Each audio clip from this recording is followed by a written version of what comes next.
Buonasera, allora prima intervista con Carlo Sanson, c'è il gruppo Ultras Steccafisso ancora che sta urlando, vi sta sostenendo, vedremo quanto andranno avanti. Beh, è una partita eccezionale, com'è andata, come l'hai vista? Bellissimo incontro.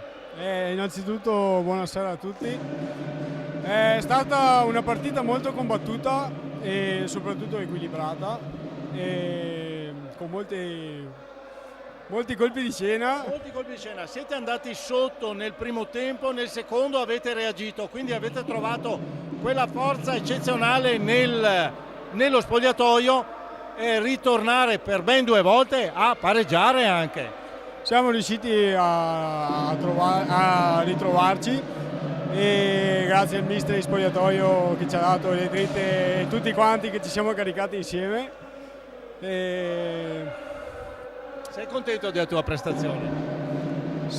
Diciamo di sì, dai. Il primo tempo potevo giocarlo meglio sicuramente. No, guarda che hai fatto una partita eccezionale, io l'ho detto anche in telecronaca, hai fatto una bellissima partita, veramente sicurezza per la tua squadra.